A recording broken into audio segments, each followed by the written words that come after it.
तो आज क्या पढ़ने वाले हैं? Gibbs free energy. गिब्स कौन है?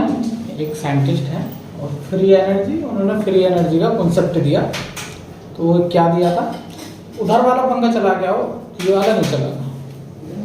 हाँ ये खराब हो गया मेरा नेक बैंड, वो हवा जो है आवाज आ रही।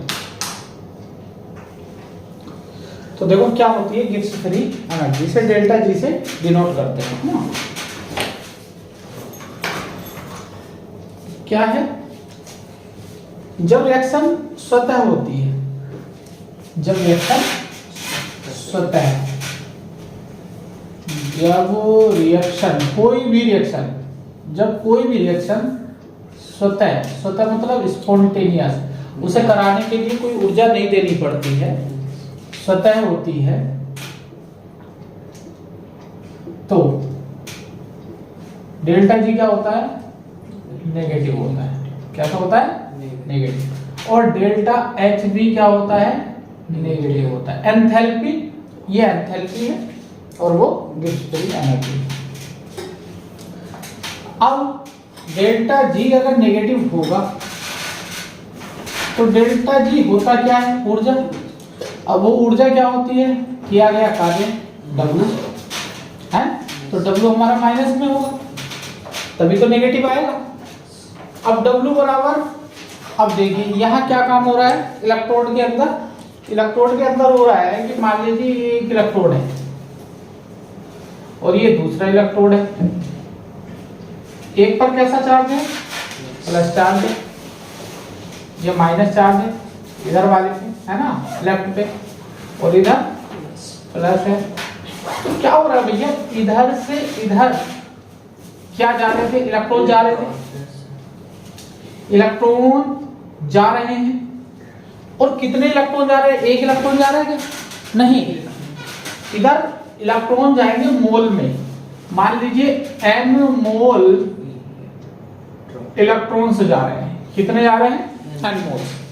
क्योंकि भैया किसी पदार्थ को मापने की जो इकाई होती है वो मोल्स होती है, कि इतने मोल हमने Zn लिया, इतने मोल हमने ये लिया, इतने मोल हमने ऐसा बिलियन बनाया। मोलरता थी नहीं, तो मोल ले रहे थे नहीं ले रहे थे। तो मोल का मतलब क्या है? क्वांटिटी, कि कितनी क्वांटिटी हम ले रहे हैं किसी भी चीज की। तो जब इलेक्ट्रॉन जाएंगे तो वो भी मोल में ही काउंट करेंगे, कितने नंबर ऑफ मोल गए, ठीक है। अब n मोल इलेक्ट्रॉन गए, तो आवेश गया इधर से उधर। और हमने फिजिक्स में क्या पढ़ा है? जब आवेश किसी एक बिंदु से दूसरे बिंदु तक जाता है तो वहां क्या उत्पन्न होता है? विभवांतर भी उत्पन्न होता है, और वहां कार्य भी करना पड़ता है। तो बताओ यहाँ कार्य करना पड़ा होगा कि नहीं पड़ा होगा? W। कितना कार्य करना पड़ा होगा? ये कार्य होगा बच्चों W बराबर VQ। विभवांतर, इन दोनों के बीच का विभवांतर इनटू R। तो क्या मैं W की जगह Q इंटू डेल्टा भी लिख सकता हूँ? मगर एक बात बताओ, Q भी, एक बात बताओ, आवेश कितना होगा? इसी विभवांतर को हम क्या कह रहे हैं? इसी विभवांतर को हम ई सेल बोल रहे थे। क्या बोल रहे थे? E cell. भाई इन दोनों के इलेक्ट्रोडों के बीच के विभवांतर को हमने क्या बोला है? ई सेल बोला है ना। कल हमने कराया E cell, E cathode minus E anode. विभव भी तो घटा रहे थे, तो विभव का अंतर ई सेल बोल दिया। चलो अब देखते हैं कि यार एक प्रॉब्लम, इस डेल्टा वी को हम यहाँ क्या कह सकते हैं? ई सेल बोल रहे हैं इस चैप्टर के अंदर। मगर क्यू कितना है? कितना आवेश गया? एक बात बताओ मुझे, एक मोल, यहाँ पे देखो एक मोल कहाँ लिखा है यार? ये लिखो, एक मोल इलेक्ट्रॉन पर आवेश कितना होता है? 96,500 कूलम। फिजिक्स से पहले चैप्टर में बता दिया ये 96,500 कूलम। तो बताओ n मोल इलेक्ट्रॉन्स पर कितना आवेश होगा? n मोल इलेक्ट्रॉन्स पर आवेश कितना होगा? n गुणा 96,500 कूलम, है कि नहीं? तो जब n मोल गए तो कितना आवेश दिया, n गुणा 6। यही तो Q की वैल्यू है, यही तो Q की वैल्यू है भैया। यहाँ Q लिख देंगे ऐसे, ठीक। अब Q लिख दिया तो क्या हुआ, Q की वैल्यू लिखो n गुणा, और इस 96500 को हम क्या बोलते हैं, n f, एक है। तो यहां मैं लिख सकता हूं n f e cell. Clear है ये चीज? यही गिब्स फ्री एनर्जी का सूत्र है। समझ में आया कैसे कैसे आया? अब ये है गिब्स फ्री ऊर्जा, और अगर मैं बताऊं मानक गिब्स फ्री ऊर्जा क्या होगी, मानक गिब्स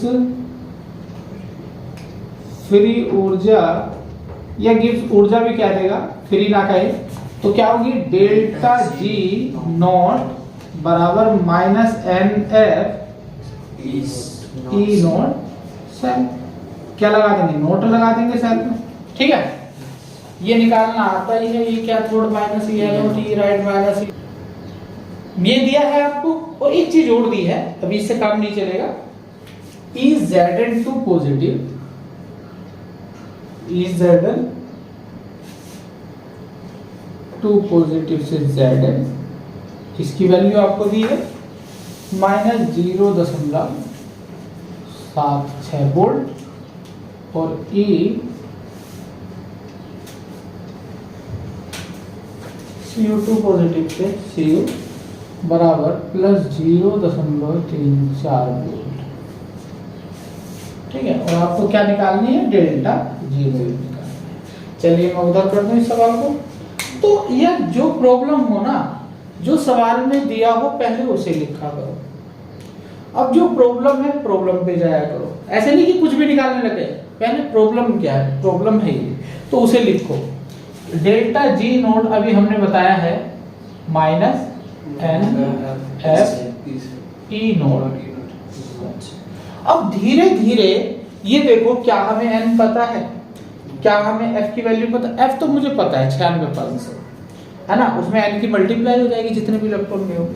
ई नोट सेल ये भी नहीं पता, तो क्या ई नोट सेल, सबसे पहले मैं ई नोट सेल की, आपको फेर एफ का मान तो पता ही होता है 96,500, हालांकि 96,500 नहीं होता, 96,448 या 848 के आसपास होता है। तो 96 अगर यहाँ 800 कर दोगे, वो सॉरी 448 कर दोगे, 448 ये होता है, चलो 96 480 के आसपास, या 450 भी कह सकते हैं, या 480 कह सकते हैं, ऐसे करके। तो 480 तो 20 ही तो ज्यादा है, जहाँ 9,000 कितना हो रहा है, वो 96,000, तो 96,000 के आसपास 10-20 की क्या वैल्यू है, तो इसलिए कैलकुलेशन हमारी ठीक रहे 96,500 कर देते हैं ना। हाँ 96,500। अब ई नोट सेल देखिए कैसे निकलेगा। ई नोट सेल बच्चों होता है क्या, अच्छा भाई स्वागत है आपका, कैथोड माइनस ई। एक सवाल कराऊंगा मैं ढंग से, सारे सवाल आपको करने। अब देखो ई कैथोड ई एनोड, और ये दोनों क्या होंगे, रिडक्शन पोटेंशियल, ये ध्यान रखना। अब आओ कैथोड पे कौन होगा, यहाँ क्या काम हो रहा है भैया, Zn से 2 इलेक्ट्रॉन निकल जा रहे हैं, तो ऑक्सीडेशन हो रहा होगा। ऑक्सीडेशन किधर होता है, लेफ्ट पे होता है। लेफ्ट पे क्या होता है, एनोड होता है। तो क्या मैं इसे लेफ्ट लिख सकता हूँ और एनोड लिख सकता हूँ? तो ये बात पता चल गई यार, Zn पे क्या हो रहा है, एनोड पे है Zn और लेफ्ट में, तो वो राइट में होगा, ऑब्वियसली बात है, राइट में होगा, और कैथोड कैथोड होगा। अब ई कैथोड, ई कैथोड, कैथोड पे कौन है, Cu है, तो Cu यहाँ है, उसकी वैल्यू कितनी है, ये देख लो कि यहाँ क्या हुआ, यहाँ कमी थी और इसने 2 इलेक्ट्रॉन ले लिए, तो 2 इलेक्ट्रॉन जब लिए हैं तो रिडक्शन पोटेंशियल ही दिया है, क्या दिया है, कोई बात नहीं, मैं इस वैल्यू को आराम से ऐसे रखूंगा, ठीक है। आओ चलो ई एनोड, एनोड पे कौन है, Zn है, अब यही बचा, तो ये देख लो इसके पास 2 इलेक्ट्रॉनों की कमी थी पहले, इसने 2 इलेक्ट्रॉन ग्रहण कर लिए, तो क्या हुआ, रिडक्शन। अब चयनित तो होगा 2 इलेक्ट्रॉन, तो भैया ये भी रिडक्शन, और रिडक्शन ही यही चाहिए हमें आरपी। तो -0.7 कितना आंसर आया इसमें 0.34 माइनस प्लस 0.7 6 4 10 7 3 10 और 1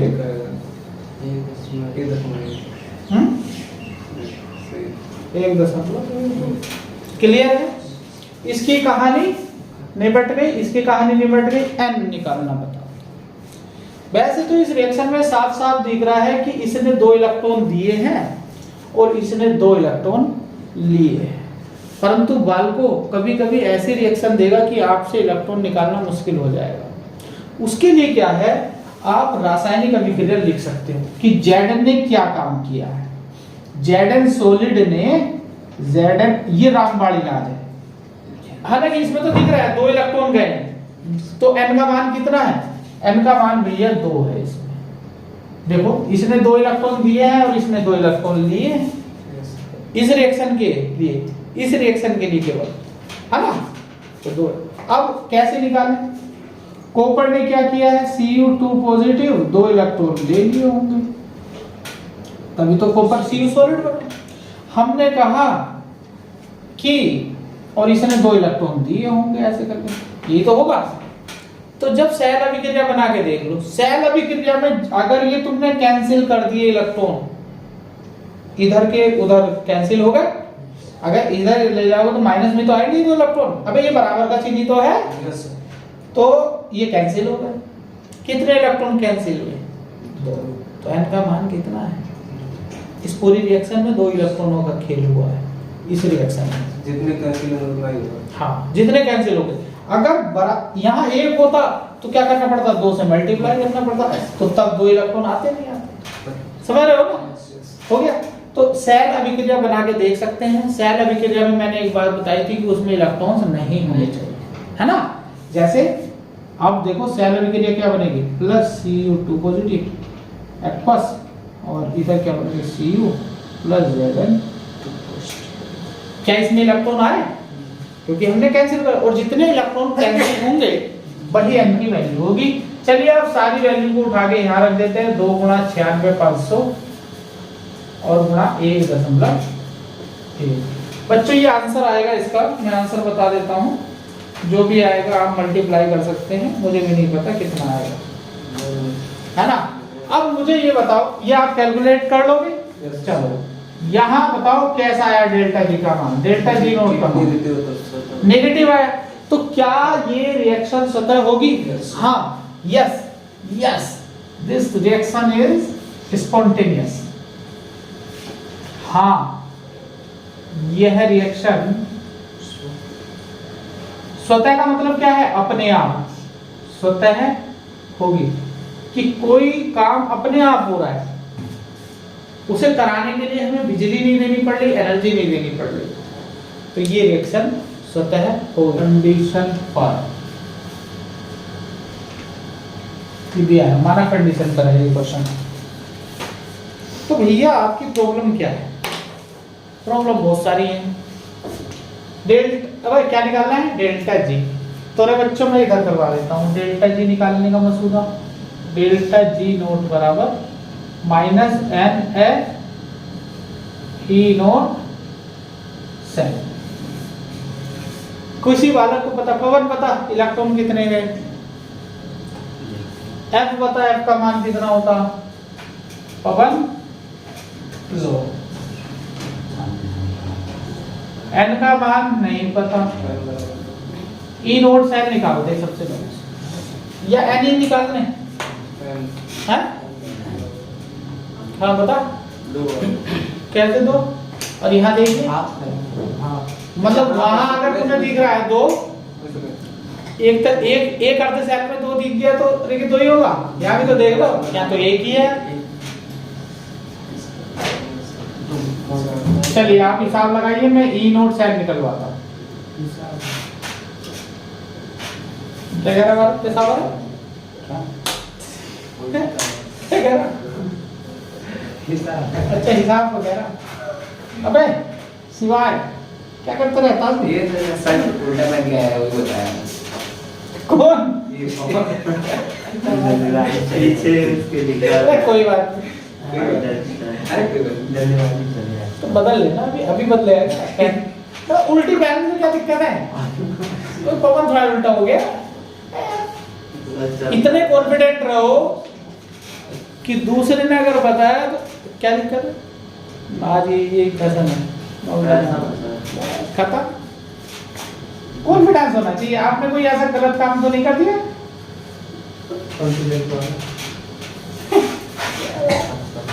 मैं बैक उल्टी कर, चलिए ये कैथोड माइनस ये एनोड। अब देखो कैथोड कहाँ है? इसमें कैथोड पे कौन होगा? ये होगा या ये होगा? तो बताओ, Ni2 पॉजिटिव ने इलेक्ट्रॉन यहां से नहीं पता चलेगा। यहां से देखो, Ni से क्या बन गया है? Ni2 पॉजिटिव बन गया है, मतलब ऑक्सीडेशन हुआ है। क्या हुआ है? इसका मतलब ऑक्सीडेशन किधर होता है? लेफ्ट पे होता है। तो Ni किधर होगा? लेफ्ट पे होगा, लेफ्ट पे होगा और एनोड पे होगा। तो ये पता चल गया कि Ni किस पे होगा? एनोड पे होगा। अब एनोड पे होगा तो ये ई एनोड, ये एनोड पे, और ये क्या दिया है भैया? Reduction potential.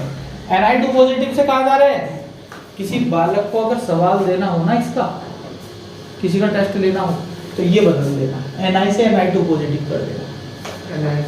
जैसे Zn से Zn, सब टीचर किसका एग्जांपल कराते हैं? Zn वाला। तो Zn2 पॉजिटिव से क्या कर देना? Zn से Zn2 पॉजिटिव कर देना, ऑक्सीडेशन पोटेंशियल देना उसे। 100% सवाल गलत करेगा, 100%। लिख के ले जाओ और 500 रुपए भी दूंगा अगर उसने सही कर दिया था। किसी से भी करवाना। वो क्या करेगा? जैसे उसे बताया ये कैथोड माइनस ये एनोड, 10 दिन नहीं रखेगा इनके मान। उसे ये नहीं पता है कि रिडक्शन पोटेंशियल होना चाहिए, मस्ट बी, ये जरूरी है रिडक्शन पोटेंशियल होना। तो भैया आओ, रिडक्शन पोटेंशियल। अब ये भी क्या है? देखो, इसने भी लिया है इलेक्ट्रॉन, तो ये भी रिडक्शन पोटेंशियल है। तो अब तुम्हें एनोड पे Ni है, तो एनोड का मान कितना दे रखा? -0.25। और कैथोड का कितना दे रखा? 0। हाइड्रोजन का जो मानक इलेक्ट्रोड विभव होता है हाइड्रोजन का, वो 0 होता है। याद है ना? कल हम पढ़ाएंगे मानक, हाइड्रोजन तो नहीं पढ़ाएंगे कल इलेक्ट्रो केमिकल सीरीज पढ़ाएंगे। ये चलो पढ़ा देंगे मानक हाइड्रोजन, पहला हाइड्रोजन लगा। तो इसका 0, तो कितना आ गया? 0.25। बताओ, कौन बताएगा ये रिएक्शन होगी या नहीं होगी? भारत बताएगा यार, भारत बता दे ये रिएक्शन होगी कि नहीं होगी? होगी। कैसे? हाँ, क्यों होगी? कहां से देख के बताया कि ये हो रही है? अब n कैसे निकालेंगे? n कैसे निकालेंगे? देखो जरा गौर करिए, ये रिएक्शन है, ताजा रिएक्शन है। आइए पहले Ni किस में टूटा होगा? Ni सॉलिड से किस में गया होगा? Ni2 पॉजिटिव में। आज ज्यादा टाइम ले रहे हैं हम, और 2 इलेक्ट्रॉन ऐसे निकल रहे होंगे। हाइड्रोजन ने क्या खेल किया होगा? देखो क्या है, H पॉजिटिव है, तो H पॉजिटिव एक बार में क्या लेगा? एक ही इलेक्ट्रॉन लेगा, लेगा कि नहीं लेगा? और क्या बना लेगा? क्या H बनेगा? कभी नहीं बनेगा, ऐसे नहीं बनेगा। यहाँ या तो आधा H लिखो और आधा H2, तो यहाँ पे 2 लिखो ऐसे करके, तब क्या बनेगा? या तो H2 बनेगा ऐसे करके, या एक तरीका है ये हाफ H2 कि एक हाइड्रोजन बने। तो आप अगर यहाँ H पॉजिटिव है तो यहाँ हाफ H2। देखो ये तरीका होता है लिखने का। जैसे एक ही हाइड्रोजन, अब तुम यहाँ देख रहे हो कितने हाइड्रोजन है? बताओ, एक ही तो है। अगर भैया हाफ की गुणा 2 में करोगे तो एक ही तो है। ये लिखने का तरीका है, देखो हाफ H2, H पॉजिटिव से हाफ H2 अब बन गया। एक इलेक्ट्रॉन ही तो लिया उसने, जब एक इलेक्ट्रॉन लेगा तो एक। अच्छा, H को हम परमाणु को ऐसे खुला लिख नहीं सकते, अणु के रूप में लिखेंगे। और कितने अणु है? आधे अणु है। हाँ, अब भैया क्या करना है? इस रिएक्शन का सेल रिएक्शन बताना है। यहाँ कितने इलेक्ट्रॉन? 2। यहाँ कितने इलेक्ट्रॉन? 2 से मल्टीप्लाई, तो कैंसिल नहीं हुए ना? तो हम क्या करेंगे? इस रिएक्शन में 2 की मल्टीप्लाई कर देंगे, तो यहाँ भी कितने बन जाएंगे? 2। यहाँ भी कितने, है ना? तो आप कर लेना, ठीक है। जब 2 की मल्टीप्लाई कर देंगे तो ये कैंसिल हो जाएगा। तो n का मान कितना है? n का मान कितना है? ठीक है, नहीं इससे देख के नहीं पता चलेगा। अभी करवाएंगे एक क्वेश्चन और। तो देखो जल्दी से रख दो अब धड़ल्ले से मान, n का मान 2, f का मान 96 और e नोड सेल का मान 0.25, तो 25 आ गया। इसकी गणना कर दो, इसमें 2 0 से तो ये हटा 2 गुणा 25 गुणा 965 और 25 दूनी 50 गुणा 965 अपने आप कर लेना है। अब भैया इसका मात्रा क्या रहेगा? जूल। क्या रहेगा ना? तो कौन बताएगा ये रिएक्शन होगी कि नहीं होगी? देखो नेगेटिव आ रही है वैल्यू, यस सर। तो ये रिएक्शन होगी, ये रिएक्शन होगी। क्लियर है? ई सेल क्या था पॉजिटिव था, तो ये रिएक्शन होगी। ई सेल क्या था पॉजिटिव था, तो रिएक्शन होगी। डेल्टा जी नेगेटिव है तो भी रिएक्शन होगी। आप लेट आए हो थोड़ा सा, हालांकि कल भी बताया था। अब अच्छा सा क्वेश्चन कराता हूँ, जल्दी जल्दी नोट करेंगे, मेरा तो ना लगा। इसे पूरी लिख लें, एनाइज सॉल्वेंट प्लस देखो H पॉजिटिव आएगा और यहाँ 2H पॉजिटिव आएगा। देखो ये दो की मल्टीप्लाई होगी ना बराबर, यहाँ कितना बन जाएगा? यहाँ Ni2 पॉजिटिव, और जब दो की मल्टीप्लाई होगी तो ये क्या बन जाएगा? एक अणु बन जाएगा नहीं H2। ये ऐसे तो क्या जिंक वाले करछू से हम चला सकते हैं कॉपर सल्फेट के विलयन को या घोल सकते हैं? हाँ वैसे पहले देख तो लो कि कंडीशन क्या, कुछ सोचा ना समझा। पहले ये देखो कि क्या क्या इफेक्ट पड़ेगा, क्या रिएक्शन होगी कि नहीं होगी, किसकी? जिंक की कॉपर सल्फेट में रिएक्शन होगी कि नहीं होगी, उससे क्या प्रभाव पड़ेगा देखते हैं। आइए तो लिखिए EZN2 पॉजिटिव दिया है, रिएक्शन भी लिख लेंगे। रिएक्शन क्या लिखेंगे? चलो पहले EZN2 पॉजिटिव लिखो। EZN2 पॉजिटिव से Zn नोड दिया है आपको, नोट करो ये सब चीजें।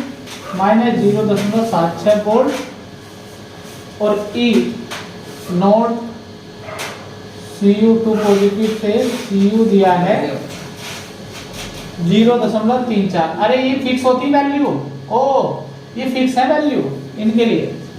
Cu2 पॉजिटिव से Cu, हाँ Cu3 पॉजिटिव से Cu वो अलग हो जाएगी। चलिए ये पूछा आपसे कि Zn क्या CuSO4 से रिएक्शन कर पाएगा? आपसे क्वेश्चन पूछा है क्या विलयन को जिंक रोड से मिलाना चाहिए? मिला सकते हैं, घोल सकते हैं उस विलयन को। तो पहले पता करो क्या जिंक जब CuSO4 विलयन में डलेगा तो क्या रिएक्शन होगी? चलिए तो अपने मेथड से करते हैं। कैसे? अगर सपोज दैट ये रिएक्शन होगी तो कैसे होगी? ZnSO4 बन जाएगा और प्लस Cu अकेला रहेगा, यही तो होगी। अब इसे मैं तोड़ के दिखाऊं कि Zn का हुआ क्या। यहाँ सल्फेट के -2 और जिंक के +2, यही तो बना। तो Zn कौन सी पोजीशन पे पहुंचा? Zn2 positive pay. Zn कैसे पूछा? और Cu यहाँ कितना है? 2 पॉजिटिव और ये 2 नेगेटिव। Cu कैसे था? 2 पॉजिटिव। ऐसे होगा भाई, विलयन में कॉपर ऐसे होगा। अच्छा उधर जाके क्या बना? Zn2 पॉजिटिव और Cu सॉलिड बन गया, ये सॉलिड होएगा। यही तो हो रहा है इसमें काम। मान लो ऐसा होगा तो Zn किधर होगा? ऑक्सीडेशन हुआ, लेफ्ट में होगा, एनोड पे होगा, होगा कि नहीं होगा? तो इसका क्या निकाल लो, इसका क्या निकाल लो बच्चों? E नोड सेल निकालो। E नोड सेल क्या होगा? E node cathode minus E node anode. या मन में सोचा करो राइट में से लेफ्ट को हटाना। राइट क्योंकि सही आदमी होता, लेफ्ट जो है गलत आदमी होता, ऐसे करके अपने मन में। हाँ तो राइट पे कौन होता? कैथोड होता, तो कैथोड में से एनोड। अब बच्चों कैथोड कौन है? जो राइट पे कौन होगा? जिसका अपचयन होगा। एनोड पे कौन होगा? लेफ्ट पे होगा, जिसका ऑक्सीडेशन। तो ऑक्सीडेशन तो इसका हो रहा है, इसका मतलब जो Zn है वो किधर है? एनोड पे। Zn कहाँ है? एनोड पे। और Cu कहाँ है? कैथोड पे। चलो इतनी बात पता चल गई। अब चलते हैं यहाँ पे इनके मान पे। Zn2 पॉजिटिव, कमी थी इलेक्ट्रॉनों की, 2 इलेक्ट्रॉन ले लिए, क्या हुआ? ऑक्सीडेशन हुआ, रिडक्शन हुआ, रिडक्शन पोटेंशियल। C2 पॉजिटिव, ये भी रिडक्शन पोटेंशियल। तो क्या हमें बदलने की जरूरत है? नहीं। तो डायरेक्ट हम मान रखेंगे। अब देखो कैथोड पे कौन है? Cu, तो Cu की वैल्यू रखो यार 0.3 माइनस। एनोड पे कौन है? वो, तो उसकी वैल्यू -0.7। कितना आ गया रे आंसर? 1.3। क्लियर है? कैसा आया? ये रिएक्शन होगी, ये रिएक्शन होगी। मैंने ये मान के चला था कि अभी ऐसे लिख लो अगर होगा तो। अब जब ये रिएक्शन होगी तो क्या होगा? जिंक घुलेगा कॉपर सल्फेट विलयन में। घुलेगा कि नहीं घुलेगा? वो तो रेड मार देगा कॉपर सल्फेट विलयन। भाई सेल थोड़ा ही बना रहे हैं अभी हम, अभी कह रहे हैं हमारा कॉपर सल्फेट विलयन रखा है साफ सुथरा, जैसे खीर रखी है, उसे हम करछू से घुमा रहे हैं। अगर करछू उसमें घुल गया तो खीर में मजा आएगा क्या? बेकार होगी खीर। तो ऐसी कॉपर सल्फेट विलयन में अगर जिंक घुल गया तो क्या हो जाएगा? बेकार हो जाएगा। फिर वो कॉपर सल्फेट रहेगा क्या? फिर वो नहीं रहेगा। इसलिए कहेंगे कॉपर सल्फेट विलयन को Zn रोड से नहीं चलाना चाहिए। सेल की बात नहीं कर रहा हूँ, रिएक्शन की बात नहीं कर रहा हूँ, मैं ये कह रहा हूँ कि हमारे पास प्योर कॉपर सल्फेट विलयन रखा है, क्या उसे जिंक रोड से चलाना चाहिए? नहीं चलाना चाहिए, क्योंकि जिंक क्या कर लेगा? उससे रिएक्शन कर लेगा, रिएक्शन कर लेगा तो उसमें घुल जाएगा। अब जब घुल जाएगा तो वो कॉपर सल्फेट विलयन रह जाएगा नहीं, फिर वो उसकी क्वालिटी बदल जाएगी। ठीक है, ये रिएक्शन होगी। अतः यहां लिख लेंगे, अतः कॉपर सल्फेट को जिंक रोड से नहीं घोलना चाहिए, नहीं चलाना चाहिए। चलाना समझ रहे हो ना? देसी भाषा में, देसी चलाना मतलब ऐसे, घोलना मतलब ऐसे। क्यों भाई रोशन? घोल देगा, चला देगा? नहीं चल पाएगा ना। चल तो पाएगा मगर खराब हो जाएगा, है ना? चलिए नोट कीजिए, उसे नहीं करना है, उसे नहीं करना भैया। ये है क्वेश्चन। क्या हो गया भाई?